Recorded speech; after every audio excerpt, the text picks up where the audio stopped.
लेकिन ये सीन होने के बाद एकदम एनर्जी भर गई है मेरे अंदर। देखिएगा, तो आधी चीजें दिमाग से होती है, आधी चीजें साइकोलॉजिकल होती है लाइफ में। हमें लगता है कि बहुत अरे बड़ी दिक्कत आ रही है ना। खैर, आइए, लाइक शेयर सब्सक्राइब करने के बाद आपको पीडीएफ में हंसो 15 मिनट हंस लो, आ जाओ यहाँ सबको दिखाओ कितना हंस रही हो तुम। देखो, टेलीग्राम चैनल पे आपको ये पीडीएफ मिल जाएगी, 2 पीडीएफ पेंडिंग है, वो भी मिल जाएंगी। और 9 बजे हम डेली मिल रहे हैं। ये सीटेट के बैचेस हैं जो पेपर 1, पेपर 2 और मिक्स्ड, मतलब पेपर 1+2 करियर ऐप पर, वो डाउनलोड करके आप चाहें तो एनरोल कर सकते हैं। चलिए, खैर, वहां मैं सीडीपी आपके साथ डील करती हूँ शाम में 6 बजे। चलिए, पहले ही क्वेश्चन से शुरुआत करते हैं। थोड़ा सा ध्यान से जवाब देना है ताकि हमें ये पता लग सके कि भाई अंडरस्टैंडिंग है कितनी। पोल आपके सामने आएगा, 30 क्वेश्चंस का सेट रहेगा, है ना। नए पुराने हर तरह के क्वेश्चंस आपके सामने रहेंगे। ध्यान से जवाब दीजिएगा, इसमें गलती होने की संभावना ज्यादा है और गलत ही जवाब दे रहे हैं। मैं देख रही हूँ 57% लोग। चलिए देखते हैं। Match the following, list A है यानी कॉलम ए है और कॉलम बी है। किस बारे में है? Match the items about components and description of creative thinking in list 1 and 2, यानी रचनात्मक चिंतन के घटकों और विवरण के बारे में आपको जो आइटम्स कह लीजिए यहाँ पे, या फिर जो सूची है, सूची 1 सूची 2, दोनों को मैच करना है कि रचनात्मक चिंतन के बारे में, क्रिएटिव थिंकिंग के बारे में कौन सा एक सही है, बताइएगा। तो पहला ऑप्शन है फ्लुएंसी। हमें पता है, ये मैंने आपको एकदम शॉर्ट ट्रिक बताई हुई है सालों साल से। FFOE, फफोई बोल देते हैं हम इसको। FFOE, ये 4 जो है ये एलिमेंट्स हैं, जेपी गिलफर्ड ने दिए थे। किसके एलिमेंट्स हैं, किसके तत्व हैं? क्रिएटिव थिंकिंग के तत्व हैं, यानी रचनात्मक चिंतन के तत्व हैं, ठीक है ना। इसमें क्या है? Fluency, flexibility, F for fluency, F for flexibility, O for originality, E for elaboration. ये निमोनिक है, एक शॉर्ट फॉर्म है जिससे आप याद रख सकते हैं। अब इनको मैच करना है कि फ्लुएंसी का मतलब क्या होता है, फ्लेक्सिबिलिटी का मतलब क्या होता है। इसमें मैंने बहुत पहले एक वीडियो बनाया हुआ है, कई साल पहले, वो आप चेक कर सकते हैं कि ये एलिमेंट्स ऑफ क्रिएटिविटी पे एक क्वेश्चन मैं कई बार से देख रही हूँ सीटेट में आ रहा है, तो उसके लिए एक मुश्किल क्वेश्चन आपके सामने तैयार किया गया है ताकि आप सॉल्व कर पाए। 41% लोग सही जवाब पे पहुंच पा रहे हैं। फ्लुएंसी का मतलब ही होता है धारा प्रवाहिता, यानी प्रवाह से, यानी धारा बह रही है किसकी? विचारों की। तो आइडियाज आपके दिमाग में बहुत सारे आते हैं, ये क्रिएटिविटी की निशानी है। तो फ्लुएंसी बोले तो शिफ्टिंग नहीं, जनरेटिंग न्यू आइडियाज, नए नए आइडियाज आपके दिमाग में आते हैं, इसको फ्लुएंसी कहते हैं। क्रिएटिविटी क्या है? कुछ नया क्रिएट करना, कुछ ओरिजिनल क्रिएट करना, है ना। तो फ्लुएंसी का मतलब, प्रवाह का मतलब है यहाँ पे नए विचार उत्पन्न करने की क्षमता को। धारा प्रवाहिता यानी प्रवाह में बह रहे हैं विचार, इतने विचार आ रहे हैं आपके पास किसी एक प्रॉब्लम के सॉल्यूशन के या कुछ नया बनाने के लिए। बात तो सही है। तो फर्स्ट का डी सिर्फ या तो बी ऑप्शन में है या फिर हमारा यहाँ बी और डी ऑप्शन में है। ये तो पहले हट गए दोनों ऑप्शंस, क्योंकि फर्स्ट के साथ ए तो जाएगा ही नहीं, क्योंकि ये कंसीविंग समथिंग न्यू, ये एक डिफरेंट चीज है। कंसीविंग समथिंग न्यू का मतलब होता है कुछ नया बनाना, कुछ नया सोचना, वो है ओरिजिनलिटी, मौलिकता, कुछ डिफरेंट सोचना, कॉपी नहीं करना। तो ये तो थर्ड के साथ ए जाएगा, और थर्ड के साथ ए कहाँ है? हमें दिख रहा है, यहाँ पे दिख रहा है, तो इसका मतलब यही सही है। फिर भी हमें सेकंड ऑप्शन चेक करेंगे भाई। फ्लेक्सिबिलिटी होती है लचीलापन, एक आइडिया काम ना करे दूसरे पे शिफ्ट हो जाओ, है ना। तो फ्लेक्सिबिलिटी है शिफ्टिंग पर्सपेक्टिव इजीली, यानी परिप्रेक्ष्य को आसानी से बदलना लचीलापन कहलाता है, कि एक चीज पे अटके नहीं हुए हैं, रिजिड नहीं है। अगर एक चीज काम नहीं करेगी दूसरे आइडिया पे जाएंगे। तो फ्लेक्सिबिलिटी जुड़ गई, शिफ्टिंग पर्सपेक्टिव इजीली। ओरिजिनलिटी पहले से ही है, कुछ नया सोचने को ही मौलिकता कहते हैं, कॉपी करना तो नहीं है। इलैबोरेशन क्या है? इलैबोरेशन अब लास्ट एक ही ऑप्शन बचा है, बिल्डिंग ऑन अदर्स आइडिया। विस्तार का मतलब ही है जो आपके पास आइडिया है उसको और इलैबोरेट करना, उसको और विस्तार में जानना और कुछ नया क्रिएट कर देना, ये इलैबोरेशन है। और ये चारों मैच हो रहे हैं डी ऑप्शन में, और ये आपके 4 एलिमेंट्स भी हैं क्रिएटिविटी। इस पे डी फॉर धोखा, बहुत बढ़िया इनके गुप्ता। चलिए आ जाइए, तो D option is the right answer. Question number 2 देखेंगे। डिस्कवरी, नए क्वेश्चन हैं कुछ, ध्यान से पढ़िएगा। Discovery learning is an approach categorised under the area, यानी खोज अधिगम किस क्षेत्र के अंतर्गत वर्गीकृत एक दृष्टिकोण है। डिस्कवरी लर्निंग क्या है? स्पाइरल करिकुलम की जो बात करता है उसी के बारे में है, ठीक है ना। अगर डिस्कवरी लर्निंग की बात करें, यानी बच्चा जहां डिस्कवर करे, जहां बच्चा इंडिपेंडेंट है, बच्चा एक्टिव है, और जहां बच्चा एक्टिव है वो ऑप्शन या वो मेथड जो है वो बेस्ट है। जहां बच्चा सक्रिय है, जहां बच्चा डिस्कवर करेगा, बच्चा क्या करेगा? एक्सप्लोर करेगा। और ये किसने दिया था? याद कीजिए, ब्रूनर ने। डिस्कवरी लर्निंग की बात जेरोम ब्रूनर करते हैं, है ना। एज सच हम डायरेक्ट आपके सिलेबस में नहीं पढ़ते हैं ब्रूनर को, बट मैं कर लेती हूँ डिस्कस एक चैप्टर में, ठीक है ना। तो ब्रूनर की अगर मैं बात करूं, जेरोम ब्रूनर की, ब्रूनर, ठीक है जी, तो जेरोम ब्रूनर की अगर मैं बात करूं तो discovery learning is an approach categorised under the area of खोज अधिगम किसके अंतर्गत आता है? तो जेरोम ब्रूनर कॉग्निटिविज्म की बात करते हैं, यानी संज्ञान दिमाग की बात करते हैं। स्पाइरल करिकुलम के प्रीवियस नॉलेज से नई नॉलेज को जोड़ करके पढ़ाओ, एक क्लास से दूसरी क्लास में चीजें जुड़ी हुई होती हैं, इसी को वर्तुलाकार पाठ्यचर्या या स्पाइरल करिकुलम कहते हैं कि प्रीवियस नॉलेज पे नई नॉलेज बिल्ड हो, है ना। वो कंस्ट्रक्टिविस्ट कहे जाते हैं, मतलब हाँ वो रचना पे या बच्चे को एक्टिव रखने पे फोकस रखते हैं, लेकिन कैसे कंस्ट्रक्शन पे, दिमाग, कॉग्निटिव कंस्ट्रक्टिविस्ट कहते हैं हम उनको, है ना। क्या कहते हैं? संज्ञानात्मक रचनावाद कहेंगे। सोशल कंस्ट्रक्टिविस्ट तो वाइगॉस्की हैं, आपको पता है कि तो समाज में ग्रुप में जब बच्चे सीख रहे होंगे। रेडिकल कंस्ट्रक्टिविस्ट कौन है? प्याजे हैं, जो ये कहेंगे नहीं रेडिकली बच्चे की एक्टिविटी होल सोलली ज्यादा जिम्मेदार है, बच्चे की एक्टिविटी ज्यादा महत्वपूर्ण है समाज से, ये प्याजे कह रहे हैं। इंडिविजुअल कंस्ट्रक्टर्स की बात एज सच हम नहीं करते हैं, सिलेबस में भी नहीं है और ना ही बनता है। तो संज्ञानात्मक रचनावाद है जिसकी बात ब्रूनर कहते हैं, जिसके अंदर खोज अधिगम आता है कि बच्चे डिस्कवर करें, खुद से खोज करें, एक्सप्लोर करें, अन्वेषण करें और जान सके। तो इसको कॉग्निटिव कंस्ट्रक्टिविज्म कहते हैं, क्योंकि इसमें ब्रूनर की बात होती है, डिस्कवरी लर्निंग उन्होंने दी है, और वो कॉग्निटिविस्ट है एक तरह से, वो संज्ञान को, मानसिक प्रक्रिया, थिंकिंग, रीजनिंग, प्रॉब्लम सॉल्विंग, इन सब पे फोकस करते हैं।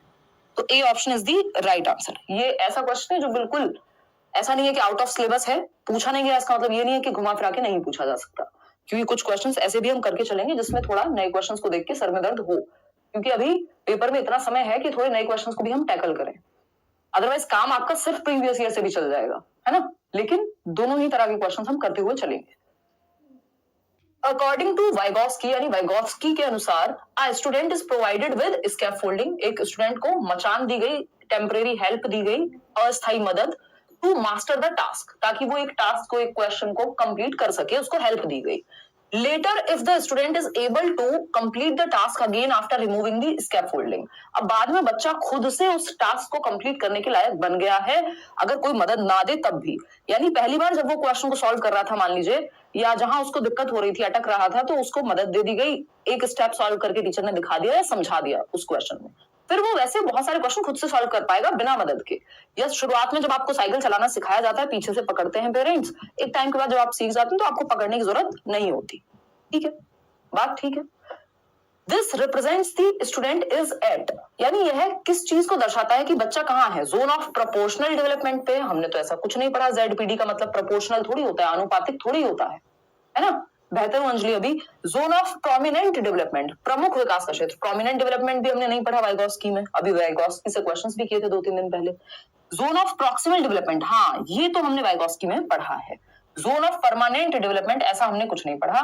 समीपस्थ विकास का क्षेत्र, ZPD. Zone of proximal development, यानी संभावना है कि यहां तक विकास हो सकता है। और जेडपीडी क्या होता है? यहाँ पे यही तो कहा गया, स्कैफोल्डिंग दी गई और बाद में स्कैफोल्डिंग को हटा लिया गया तो बच्चा खुद से करने लगा।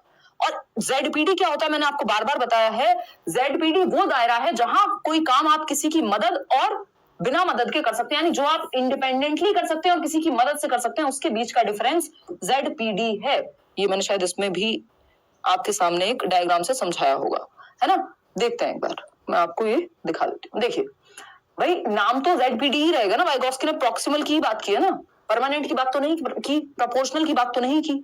तो जोन ऑफ प्रॉक्सिमल डेवलपमेंट की जब हम बात कर रहे हैं, एक दायरा है जो बच्चा खुद से कर सकता है, एक दायरा है जिसमें मदद की जरूरत होगी और फिर वो खुद से करना सीख जाएगा, यानी यहां तक के विकास की संभावना उसकी है, इसके बाहर वो नहीं कर पाएगा। अब यहां तक का विकास मदद और बिना मदद दोनों से करना सीख गया, इसका मतलब Z of zone of proximal development संभावित विकास के क्षेत्र में ही तो है बच्चा, जहां गाइडेंस और बिना गाइडेंस दोनों के बीच का अंतर, ठीक है ना। तो आसान सी बात है, इसमें कुछ अटकने वाली बात थी नहीं। आगे बढ़ते हैं क्वेश्चन नंबर 4 पर, देखिएगा और समझते हैं क्या कहानी है। अगर हम क्वेश्चन नंबर 4 की बात करें, कहता है if a child is able to rearrange or reshape the given object based on the previous knowledge possessed by him, the type of child identified here is। यदि कोई बच्चा अपने पूर्व ज्ञान के आधार पर दी गई वस्तु को पुनर्व्यवस्थित कर रहा है या उससे कुछ नया बना दे रहा है, जैसे फॉर एग्जाम्पल अगर मैं बात करूं, यहाँ पे आपने बच्चे को ये रबर बैंड दिया, ठीक है ना, इस रबर बैंड के बारे में उसको जो भी आता था या उसने देखा था कि ये इलास्टिक होता है, इसमें इलास्टिसिटी होती है, ये शेप चेंज कर लेता है, वापस से अपनी शेप में आ जाता है, तो वो अगली बार इससे कुछ 8 बना के दिखा देगा आपको, है ना, या फिर उसको नए तरीके से रीअरेंज करके दिखा देगा, यूज करके दिखा देगा, किसी चीज पे लगा के दिखा देगा। ये क्या है? क्रिएटिविटी है, कुछ नया तरीका ढूंढ रहा है बच्चा किसी काम को करने का। ये तो मैंने बहुत हल्का सा एग्जांपल दिया, सस्ता सा। ऐसी बहुत सारी चीजें हो सकती हैं कि आपने बच्चे को कुछ बिल्डिंग ब्लॉक्स से सिखाया, उसने इस बार झोपड़ी की शेप बना दी उन सब ब्लॉक्स को यूज करके, अगली बार बाइक की शेप बना दी उन ब्लॉक्स को यूज करके, उन पीसेस को यूज करके। तो जब बच्चा अपने पूर्व ज्ञान के आधार पे कुछ नया क्रिएट करने की कोशिश कर रहा है, ऑब्जेक्ट को रीअरेंज कर पाएगा, रीशेप कर पाएगा, कुछ नया बना पाएगा, इसका मतलब बच्चा क्या है? क्रिएटिव चाइल्ड है। कुछ डिफरेंट, कुछ न्यू, कुछ नॉवल करने की क्षमता, कुछ ओरिजिनल करने की, मौलिक करने की क्षमता जो है बच्चे में है। अपने जो भी ज्ञान उसको आता है, जो भी उसका पूर्व ज्ञान है, उसके आधार पर कुछ नया रचने की क्षमता है, इसलिए रचनात्मक कह रहे हैं हम उसको। प्रतिभाशाली है जिसका आईक्यू बहुत ज्यादा हो, जो दूसरे बच्चों से जल्दी से सीख ले। आईक्यू ही 120 130 प्लस है ना, तो ये एक बेसिक सी बात है। स्लो लर्नर नहीं है, क्योंकि स्लो लर्नर वो है जो धीमे सीखता है, बाकियों से उसको समय ज्यादा लगता है। एजुकेशनली बैकवर्ड बच्चा वो होगा जितना जो लेवल उसका होना चाहिए, जहां वो उतने पे नहीं है, उससे पीछे है। यानी अगर उसको लिखना पढ़ना आ जाना चाहिए था, तो वो बाकी बच्चों को आ गया, उसको नहीं आया। जिस स्टेज में आ जाना चाहिए था वो 7th में आ गया, लेकिन 6th की चीजें भी नहीं आती हैं, तो कहीं ना कहीं पीछे रह गया एजुकेशनली। तो C option is the right answer कि क्रिएटिव है बच्चा। यहाँ पे पीछे या गिफ्टेड की कोई बात है नहीं, क्योंकि आईक्यू की कोई बात नहीं हुई, ऐसा नहीं हुआ जल्दी सीख लेता है, ऐसा कुछ नहीं लिखा। क्वेश्चन नंबर 5 देखिएगा, तो child having problem in mathematical calculation is termed as, यानी जिस बच्चे को गणितीय गणना में समस्या होती है तो उसको क्या कहेंगे? इस मैथमेटिकल कैलकुलेशन की जो समस्या है कि बच्चे को गणित में गणना करने में, कैलकुलेशन में दिक्कत होती है, इसको हम क्या कहेंगे? डिस्ग्राफिया कहेंगे, डिसकैल्कुलिया कहेंगे, डिस्नोमिया कहेंगे, या डिसअर्थरिया कहेंगे? बताइएगा। बिल्कुल सिंपल सा जवाब आपका डिसकैल्कुलिया कहेंगे। 1 नंबर का क्वेश्चन आता ही है। डिसग्राफिया होता है राइटिंग रिलेटेड, ग्राफ बनाते हैं आप अपनी पेंसिल से, हाथ से, है ना, तो राइटिंग से रिलेटेड डिसग्राफिया होता है। डिसकैल्कुलिया होता है मैथमेटिक्स या कैलकुलेशन से संबंधित समस्या जो है वो डिसकैल्कुलिया कहलाती है। राइटिंग से संबंधित डिसलेक्सिया, ये 3 बहुत महत्वपूर्ण है ना। डिस्नोमिया वगैरह आता नहीं है। डिस्नोमिया में होता है कि आपका नाम याद रखने की क्षमता, बार बार नाम का भूलना या इस तरह के डेटा का भूलना, वो डिस्नोमिया में आ जाता है। बट ये आपसे नहीं पूछता सीटेट लेवल पे कहीं भी, या इवन किसी भी पेपर में। तो डिसग्राफिया, डिसकैल्कुलिया, तो ये कैलकुलिया है। यहाँ पे आगे बढ़ेंगे। डिस्फेजिया पूछ लेता है कई बार कि भाषा को समझने में दिक्कत, डिस्फेजिया या फेजिया। क्वेश्चन नंबर 6 देखिएगा, learning disabled children, LD, learning disabled children are apparently not distinguished from other children in there. थोड़ा सा सर में दर्द होगा कुछ क्वेश्चंस को सॉल्व करते समय, ध्यान से जवाब दीजिएगा। सीखने में अक्षम बच्चे को स्पष्ट रूप से अन्य बच्चों से अलग नहीं किया जा सकता है उनके डैश के कारण। यानी हम कई बार लर्निंग डिसेबल्ड बच्चों को पहचान नहीं पाते, उसके पीछे रीजन क्या है, क्यों ऐसा होता है? इस वजह से हम लर्निंग डिसेबल्ड बच्चों को, एक बच्चे को डिसलेक्सिया है, डिसकैल्कुलिया है, और कुछ समस्या है, डिस्टोपिया तो नहीं कहेंगे क्योंकि यूज में नहीं आता, आपका डिस्फेजिया है, ये सारी चीजें हैं। अगर बच्चे को कई बार पहचान में नहीं आता, आप वो मूवी याद कीजिए तारे जमीन पर, हम बच्चों को पहचान ही नहीं पा रहे हैं क्योंकि वो दिखने में भी नॉर्मल बच्चे जैसा ही है। वो जो ईशान अवस्थी था तारे जमीन पर जिसमें आमिर खान है, तो पहचान में नहीं आ रहा कि बच्चे को डिसलेक्सिया है। सब कह रहे हैं इसका तो पढ़ने में मन नहीं है, ये तो बहानेबाज है, ये तो फलाना है, ये तो ढिमकाना है। क्यों? क्योंकि ऐसा भी नहीं है कि उसको कोई आईक्यू उसका 20 हो, 25 हो, या आईक्यू इतना कम है उसका कि पता नहीं लग, इनका एवरेज आईक्यू होता है बच्चों का, ऐसा नहीं है कि इनका आईक्यू कम होगा इसलिए आप पहचान पाओगे, तो आईक्यू की समस्या नहीं होती। दूसरा, देखने में पता नहीं लगता। ये 2 रीजन है जिसकी वजह से लर्निंग डिसेबल्ड बच्चे को पहचानना मुश्किल होता है। क्योंकि अगर किसी को कोई और डिसेबिलिटी है, जैसे देखने में दिक्कत है, सुनने में दिक्कत है, चलने में दिक्कत है, ये सब चीजें पता लग जाता है, या आईक्यू की दिक्कत है तो वो भी टेस्ट करा के पता लग जाएगा इजीली। लेकिन डिसलेक्सिया वाले बच्चे कई बार, या वो उसकी एक्टिविटीज से पता लग जाएगा, लेकिन डिसलेक्सिया वाले बच्चे या लर्निंग डिसेबिलिटी वाले बच्चे जो हैं, चाहे वो डिसकैल्कुलिया हो, डिसलेक्सिया हो, इन सबको पहचानने में सबसे बड़ी दिक्कत यही आती है, एक तो नॉर्मल बच्चों के जैसे दिख रहे हैं, और दूसरा आईक्यू भी एवरेज आईक्यू होता है। ठीक है ना। तो physical appearance and mental ability, देखिए मेंटल एबिलिटी की यहाँ पे बात, एज सच मेंटल एबिलिटी से तो पता लग जाएगा जब वो एक्टिविटी कुछ करेगा या उसकी नोटबुक देख करके आप आइडिया लगा लेंगे। IQ scores and mental ability, IQ score तो सही था, लेकिन मेंटल एबिलिटी का तो पता, अगर मेंटल एबिलिटी का पता लग गया तो आपको समझ में आ जाएगा कि बच्चे को लिखने में या इस कैलकुलेशन में दिक्कत होती है, तो मेंटल एबिलिटी से तो आप पहचान लेंगे। Mental ability and academic performance, again इससे तो पता लग जाएगा एकेडमिक परफॉर्मेंस में उनको दिक्कत आती है एट टाइम्स, तो डी ऑप्शन एकमात्र सही उत्तर है, physical appearance and IQ scores. इसमें आप लोग बहुत गलती कर रहे हैं इस क्वेश्चन में। यानी बच्चा जैसा दिखता है, वो ईशान अवस्थी को याद कीजिए तारे जमीन पर में, देख के थोड़ी पता लगता है इस बच्चे को कोई दिक्कत है। एंड आईक्यू स्कोर्स, यानी आईक्यू का जो स्कोर है, तो ये एवरेज आईक्यू इनका हो सकता है, ऐसा नहीं है कि इनका आईक्यू कम ही होगा। ये नॉर्मल पढ़ाई कर सकते हैं, बस इनकी न्यूरोलॉजिकल वायरिंग डिफरेंट होती है नॉर्मल बच्चे से। वैसे नहीं पता लगेगा देखने में या आईक्यू स्कोर में, है ना। आईक्यू होता है इंटेलिजेंस कोशेंट, बुद्धि का स्तर, तो बुद्धि के स्तर में कमी नहीं होती इन बच्चों के। तो D option is the right answer. Physical and mental ability, देखो मेंटल एबिलिटी से पता चल जाएगा, फिजिकल अपीयरेंस से बेशक ना चले, ठीक है। तो इसलिए D option is the right answer over here. आगे बढ़ेंगे, क्वेश्चन नंबर 7 देखिएगा, ये क्या कहता है भाई, जवाब दीजिएगा ध्यान से। क्वेश्चन नंबर 7 है, in an upper middle class of language transaction it was observed bye a teacher that a child of 8th standard faces difficulty in reading text material. Here the type of evaluation helps to tolerate the weakness in teaching learning process is, यानी भाषा के लेन then के एक उच्च मध्यम वर्ग में, यानी मिडिल क्लास से मतलब यहाँ पे मिडिल स्कूल क्लासरूम की बात हो रही है, यानी एलिमेंट्री क्लास की बात हो रही है। मिडिल क्लास का मतलब यहाँ पे ये है ना। तो 8th क्लास का बच्चा है, उसको 8th क्लास के बच्चे को डिफिकल्टी है मटीरियल को पढ़ने में। अब जो किस तरह का, किस टाइप का इवैल्यूएशन हम बच्चे का लें जिससे पता लग सके कि वो उसकी वीकनेस है कहां।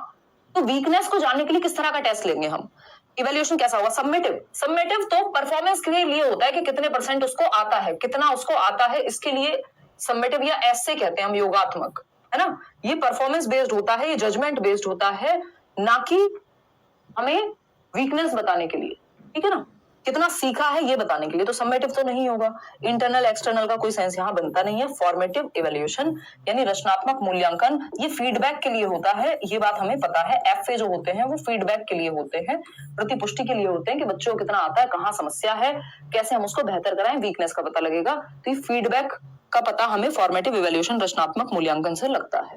आगे बढ़ेंगे, क्वेश्चन नंबर 8 देखिएगा एक बार, ये क्या कहता है, ये तो प्याजे का क्वेश्चन है आसान सा।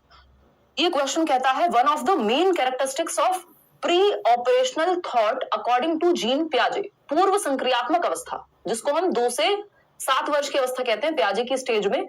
SPCF, ये 4 आपके स्टेजेस हैं पियाजे के। सेंसरी मोटर जन्म से 2, प्री ऑपरेशनल 2 से 7, 7 से 11 कॉन्क्रीट ऑपरेशनल, 11 एंड अबव जो है आपका वो फॉर्मल ऑपरेशनल, ठीक है। ये 4 स्टेजेस हैं, ये निमोनिक है, हमने बहुत साल पहले बनाया था, आजकल बहुत सारी लोकल बुक्स भी इसको यूज करती है, यानी अलग अलग स्टेट्स में लोग जो है जो बुक लिखते हैं, और बहुत सारे टीचर्स भी ये यूज करते हैं। बट इनिशियली ये ओरिजिनली तब से, अगर आप पुराने वीडियोस भी देखेंगे आज से 4-5 साल पहले के भी, तो ये बहुत पहले का निमोनिक है जो क्रिएट किया था हमने। मेरा ये तरीका है निमोनिक के थ्रू डिस्कस करने का, चीजें याद रहती हैं आसानी से, है ना। टेक्निक है निमोनिक बेसिकली, ये टेक्निक मैंने इजाद नहीं की है, बट ये निमोनिक्स मैं बहुत बार बनाती हूँ ताकि आपको याद रहे चीज। तो आप भी ये अपने पढ़ाई लिखाई में यूज करिएगा, ठीक है।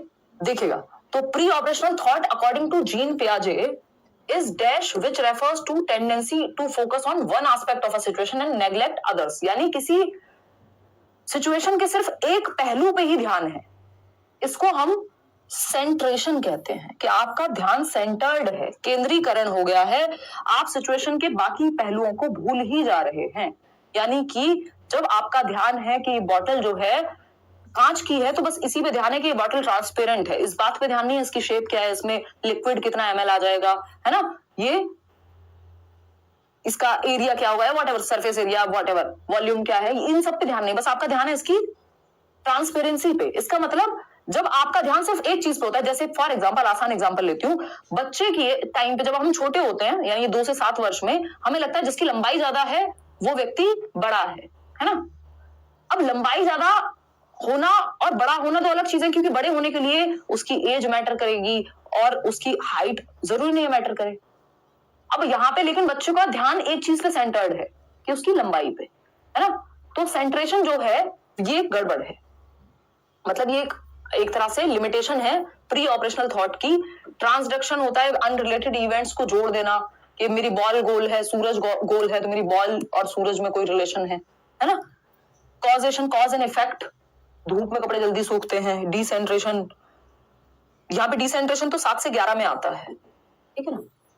तो सेंट्रेशन इज दी राइट आंसर यहाँ पे, ये इस बार पूछा भी हुआ है इन्होंने। क्वेश्चन नंबर 9 देखिएगा, क्वेश्चन नंबर 9, वो जो एक एग्जाम्पल है ना, एक मिनट रुकना, अभी जो एग्जाम्पल है ना, एक क्वेश्चन में बहुत बार आता है कि 2 ग्लास है, ये पियाजे का बेसिकली ओरिजिनल एक्सपेरिमेंट भी है ना, आपको बुक्स में भी मिल जाएगा अच्छी।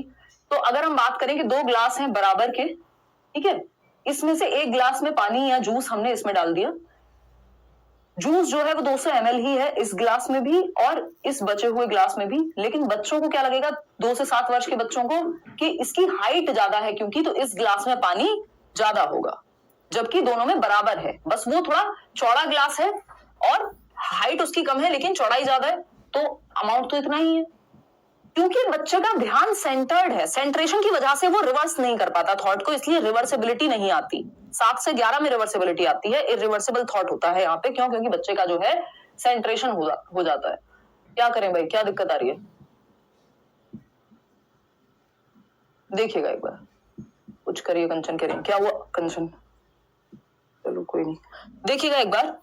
तो अगर हम बात करें लेव वाइगोस्की की, तो लेव वाइगोस्की, अभी पियाजे का अलग सेशन रख लेंगे। लेव Vygotsky believed learning is मियर absorption of knowledge, यानी सीखना केवल ज्ञान का अवशोषण है, अपने अंदर समाहित कर लो, भर लो, रट्टे लगा लो, नहीं, ऐसा वाइगोस्की नहीं कहते। वाइगोस्की हो, पियाजे हो, ब्रूनर हो, बच्चों को एक्टिव रखने की बात करेंगे। Learner is a controlled response to rewards, यानी शिक्षार्थी को रिवॉर्ड दे करके हम उसके रिस्पॉन्स को कंट्रोल कर सकते हैं, जबकि रिवॉर्ड और पनिशमेंट की बात ना पियाजे करेंगे ना वाइगोस्की करेंगे। नॉलेज कैन बी, वो बच्चे को एक्टिव रखने की बात करेंगे। Knowledge can be transmitted from the teacher to the students in a passive manner, बच्चा पैसिव निष्क्रिय नहीं हो सकता, पाप हो जाएगा, बच्चे को एक्टिव रहना है। कंस्ट्रक्टिविज्म, रचनावाद, जो पियाजे और वाइगोस्की जिसको मानते हैं।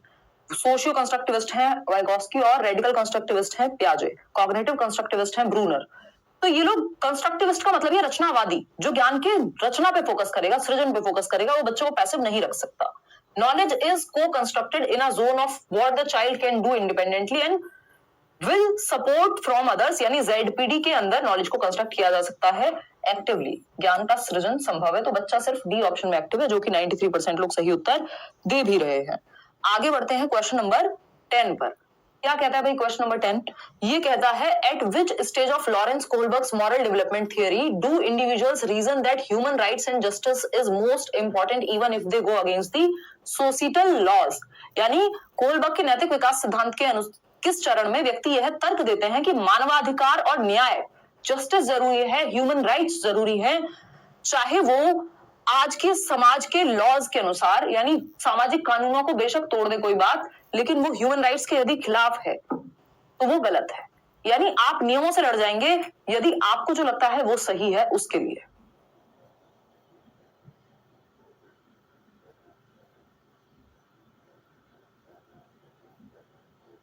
और आपको जो लगता है वो सही है का मतलब अपने लिए सही नहीं, आपको जो लगता है बड़ी समाज के लिए सही है।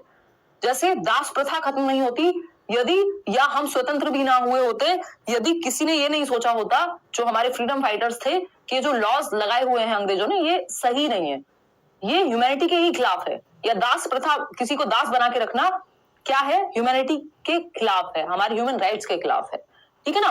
तो ये चीज आप लॉज को भी आगे चले जाते हैं, यदि बड़ी जनता का या बड़ी ह्यूमैनिटी के बड़े पार्ट का वर्ग का फायदा हो, उसके लिए आप लॉज से लड़ जाएंगे। इसको हाईएस्ट लेवल ऑफ मॉरलिटी कहते हैं, universal ethical principle orientation, 6th stage है ये मॉरल डेवलपमेंट की। कोलबर्ग की 6 स्टेजेस उन्होंने दी हैं और 3 लेवल दिए हैं, तो D option is the right answer. ये पोस्ट कन्वेंशनल उत्तर पारंपरिक स्तर है, इनके भी क्वेश्चंस करेंगे इन अ प्रोग्रेसिव क्लासरूम। एक प्रगतिशील कक्षा कक्ष में, प्रगतिशील से आपको जॉन डुई याद आने चाहिए, अगर नहीं आते हैं तो जॉन डीवी, जिनको हम हिंदी में कह देते हैं जॉन डुई। शिकागो में उन्होंने स्कूल्स खोले अपनी वाइफ के साथ मिलकर के, प्रोग्रेसिव स्कूल्स या लैब स्कूल्स इनको कहा गया। 1 नंबर का क्वेश्चन है, पूछ लेता है सीटेड में, लैब स्कूल्स कहा गया। अमेरिका के शिकागो में इन्होंने स्कूल्स खोले 19th century. Is a simple process, progressive classroom में लर्निंग एक सिंपल प्रोसेस है। लर्निंग को सिंपल प्रोसेस कोई नहीं कहता है ना, इवन सोशलाइजेशन भी एक सिंपल प्रोसेस हम नहीं मानते, वो भी एक कॉम्प्लेक्स प्रोसेस है। तो लर्निंग सिंपल नहीं है कि 2 एकम 2 2 3 4 बस हो गई लर्निंग, भाई कॉम्प्लेक्स है, चीजें जुड़ी हुई हैं बहुत सारी, है ना, बहुत सारे फैक्टर्स हैं। एक सरल प्रक्रिया नहीं है, जटिल प्रक्रिया है, हमें सरल बनानी है। Is a social process, yes, बच्चे ग्रुप में सीखें। ये जब हम चाइल्ड सेंटर्ड एजुकेशन पढ़ते हैं तब भी मैं आपको बताती हूँ कि learning is a social process, बच्चे समूह में सीखें, कोऑपरेट करें, बच्चे एक्टिव रहें, एक दूसरे के साथ मिलकर के सीखें। प्रगतिशील शिक्षा ये कहती है कि बच्चे को सेंटर में रखो, लर्निंग एक सोशल एक्टिविटी है और प्रेजेंट लाइफ के लिए लर्निंग होनी चाहिए, वर्तमान जीवन के लिए, ठीक है। सीखना किसके लिए? प्रेजेंट लाइफ के लिए, ये भी 1 नंबर का क्वेश्चन है। प्रोग्रेसिव एजुकेशन ये मानती है प्रेजेंट लाइफ के लिए सीखना। Learning for the sake of learning, है ना, can take place only through formal instruction, बस रट्टे लगवा करके आप या फॉर्मल इंस्ट्रक्शन देकर नहीं, भाई आप स्कूल में भी सीख सकते हो, आप दुनिया जहान के किसी जगह पे सीख सकते हो, चलते फिरते सीख सकते हो किसी से, जरूरी थोड़ी सिर्फ फॉर्मल इंस्ट्रक्शन यानी स्कूल में बुला करके ही होती है, कॉलेजेस में ही होती है लर्निंग।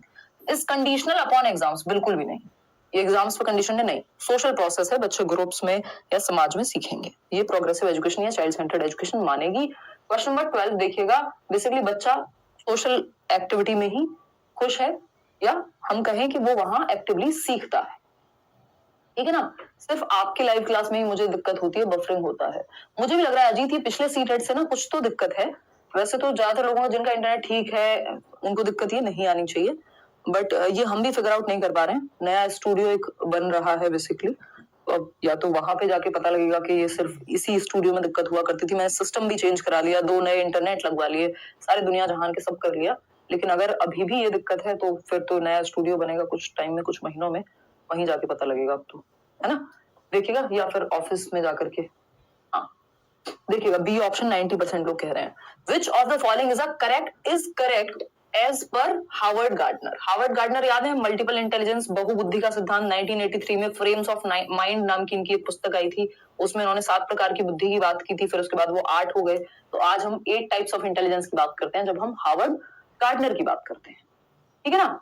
कोई कह रहा है congratulations ma'am for new upcoming studio, बहुत सारी चीजें नहीं हो रही है, बताऊंगी मैं आपको धीरे धीरे, कभी दिखाऊंगी, अभी बहुत टाइम से। हाँ चलिएगा, खैर आगे बढ़ते हैं, आपको दिखाया जाएगा, उसका टूर देंगे हम आपको कभी मौका लगेगा तो, हालांकि ब्लॉग्स अभी हम बनाते नहीं है। Which of the following is correct as per Howard Gardner. Howard Gardner के अनुसार निम्नलिखित में से कौन सा सही है ना, बताइए। 2 नए स्टूडियो भी बन सकते हैं, प्लानिंग चल रही है, देखिएगा एक बार। तो अगर हम बात करें यहाँ पे हार्वर्ड गार्डनर के अनुसार निम्नलिखित में से कौन सा सही है, कौन सा एक कथन जो है वो सही है गार्डनर के अनुसार, बताइएगा, फटाफट से बताइए। अगले साल प्लान है, अगर मौका लगा, चीजें ठीक रही तो ऑफलाइन क्लासेस लूंगी, कुछ बहुत बोर हो गई हूँ अभी ऑनलाइन पढ़ा के, ऑफलाइन क्लासेस कुछ मतलब कोई एक बैच ऑफलाइन रख सकती हूँ, मेरा पूरा प्लान है। देखिएगा एक बार, हार्वर्ड गार्डनर के अनुसार निम्न में से कौन सा सही है, बताइएगा कौन सा सही है। Intelligence can not be nurtured and grown. Limited batch रखेंगे, ऐसा नहीं है कि भीड़ नहीं लगाएंगे, बहुत एक लिमिटेड बैच रखेंगे जिसमें मन लगा रहे, आप लोग आते जाते रहे। देखिएगा एक बार, बुद्धि को पोषित और विकसित नहीं किया जा सकता, ये गार्डनर कहते हैं, नहीं ऐसा नहीं है, एक बुद्धि को नर्चर नहीं किया जा सकता। Each individual possesses different kind या काइंड्स ऑफ इंटेलिजेंस। प्रत्येक व्यक्ति के पास विभिन्न प्रकार की बुद्धि होती है, या एक से ज्यादा प्रकार या कोई ना कोई बुद्धि होती है, बात तो सही है। हर एक इंडिविजुअल अलग अलग टाइप से, कोई बॉडीली काइनेस्थेटिक हो सकता है, कोई स्पोर्ट्स में अच्छा होगा, कोई म्यूजिक में अच्छा होगा, कोई किसी और चीज में अच्छा होगा, ठीक है ना, ये सारी चीजें। हाँ दिल्ली में रखेंगे, बता देंगे अगले साल जब भी होगा ऑफलाइन क्लास, अभी प्रॉपर वो पूरा चीजें चल रही हैं, प्रोसेस है बैकग्राउंड में। छत्तीसगढ़ भी आएंगे भाई, चलिए आइए। अगर हम बात करें 89% लोग कह रहे हैं कि each individual possesses different kind और काइंड्स ऑफ इंटेलिजेंस, प्रत्येक व्यक्ति के पास विभिन्न प्रकार की बुद्धि होती है, ये गार्डनर कहते हैं। 8 प्रकार की तो उन्होंने बुद्धि की बात भी की है। आईक्यू की, intelligence quotient is a successful predictor, नहीं, ये आईक्यू के खिलाफ है, बुद्धि लब्धि के खिलाफ है। People belonging to certain class are more intelligent, ये ऐसा नहीं कहते कि भाई आप अमेरिकन हैं तो ज्यादा इंटेलिजेंट होंगे, ऐसा नहीं है।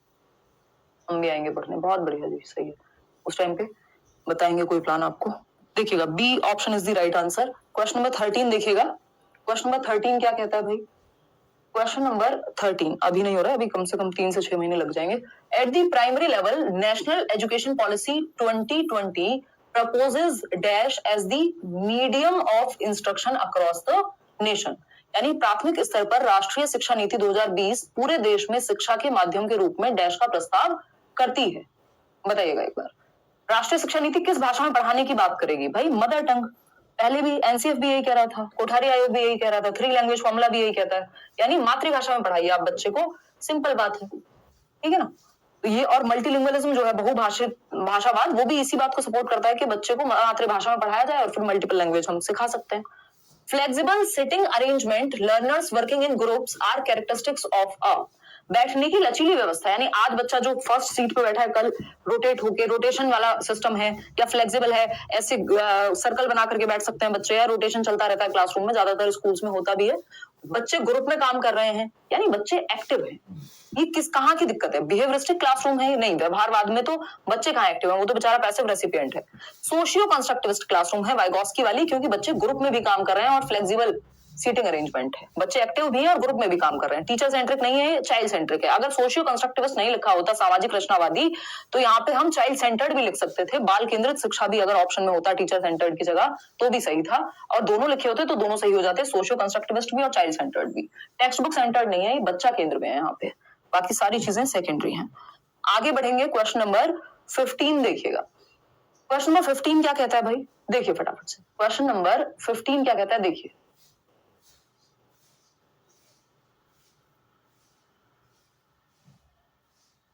चलिए बताइए, देखिए फटाफट से।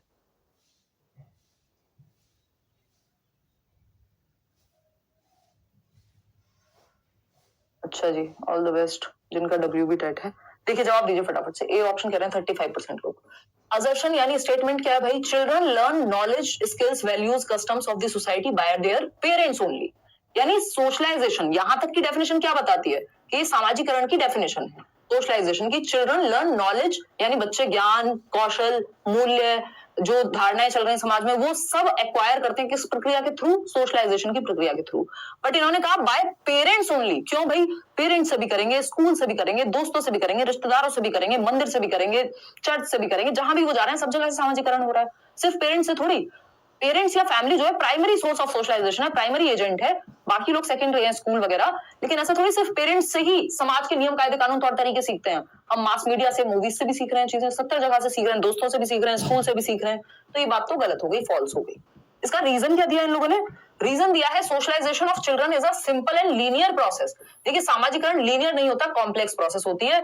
ऐसा नहीं है कि हम इसको लीनियर कह दें, स्ट्रेट लाइन कह दें, नहीं। स्ट्रेट लाइन ना लर्निंग है, ना डेवलपमेंट है, ना सोशलाइजेशन। कोई भी प्रोसेस एक सिंपल सीधी रेखा में नहीं हो सकती, आगे पीछे जाती है, जीवन पर्यंत चलती है, लाइफ लॉन्ग प्रोसेस है। सोशलाइजेशन भी जन्म से मृत्यु तक, और आगे पीछे बहुत सारे नियम कायदे कानून, कॉम्प्लेक्स है जो सामाजिकरण है, तो सीधा नहीं है। तो both A and R true कहां से लग रहे हैं यहाँ पे? तो दोनों ही फॉल्स है भाई, है?